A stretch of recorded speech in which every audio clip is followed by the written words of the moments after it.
मन भितर गोटे आकांक्षा थिला जे जो भली भाबे पूर्वरु चारि द्वार खोलिकिरी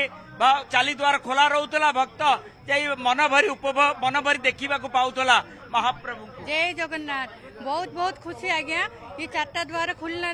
भक्त मैंने कौ द्वार प्रेस पारे आउरी जगन्नाथ को दर्शन कर पारे।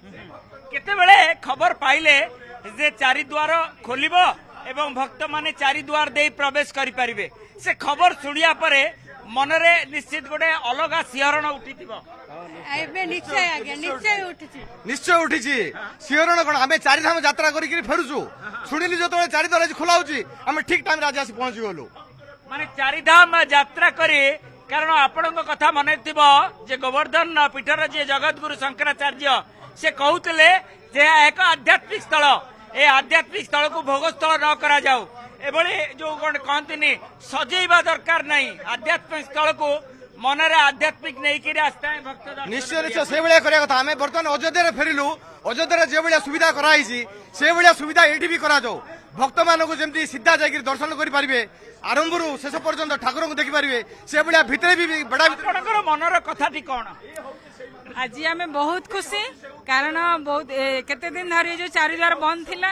आम शुणिया पाउथलु जे भक्त मैंने बहुत असुविधार सम्मुखीन होउछन्ती किंतु आज आमर बीजेपी सरकार आसला परे आम चारिधाम करी आज आम एठी पहुंचीलु जगन्नाथ दर्शन करने पाई मनरे गोटे माने द्वंद्व थिला जे आमे हुए तो भगवान को केतळ दर्शन करिवु लाइन रहिया पड़ो आमको केते 3-4 घंटा लगुच गोटे अनेक किसी परिकल्पना करते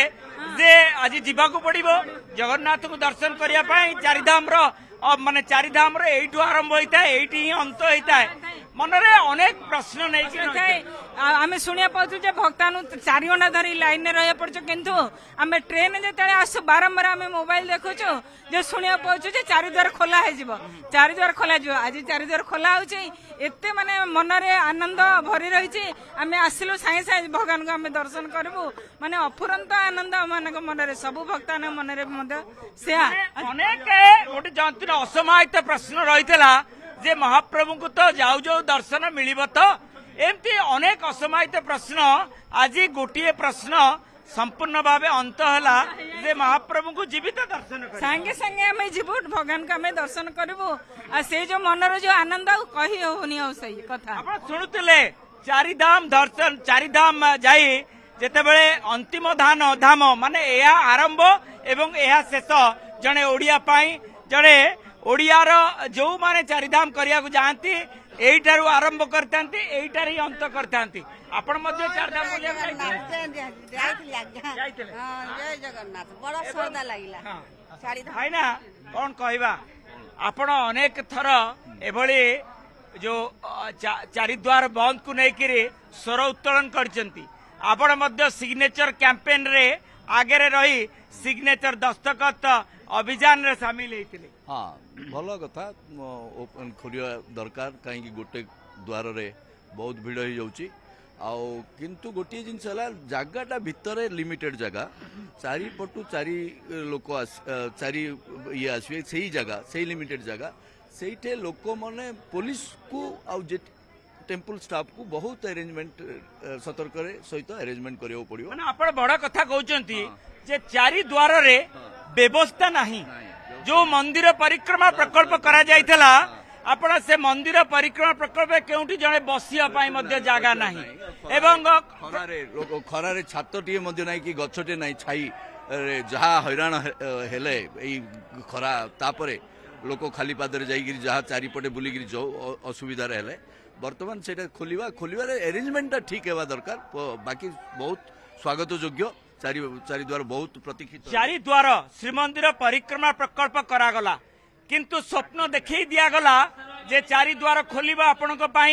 एवं आपण व्यस्त होंती नाही एवं आपण मध्य अनेक थर चिंता करथिबे जे चारि द्वार टिके खोली जानतानी मु मध्य महाप्रभु को दर्शन करी अति मात्र 2-3 मिनिट रे करि देई आसंती एमती किछि स्वप्न निश्चित मन रे आस्थिबा निश्चित रूप थिला हमर पुरीवासी बहुत आम हैरान होउतलु चारि द्वार बंद होइबा पर आमर तो दर्शन बहुत कष्ट होउतला तेणु आज जहा प्रभु निर्देश रे एवं बीजेपी नुआ सरकार जो प्रथम निष्पत्ति नेले बहुत खुशी लगुच गोटे मनस्कामना आमर से पूर्ण दिन जेतेबेले अमित शाह कहते जे 6 घंटे खोलीदेवे से दिन लगुला जे एमाने किछि मिछ कथा कहउचंती कि एमती किछि लागितला कि किंतु ए जो प्रतिश्रुति देइतले से प्रतिश्रुति को रखिचंती भारतीय जनता पार्टी एवं रखिचंती जे मुख्यमंत्री भावे दायित्व नाले श्रीयुक्त मोहन चरण माझी। आज्ञा अमित शाह जहाँ कहती सबू कम करके देखते भारत वर्ष अलरेडी देखी सारी तेणु जिते सी जवाब देते जे ना चारिद्वार खोल 6 घंटा भितर तेणु आम पूरा कन्फिडेंट छिलु ए कौन दुविधा हम ना।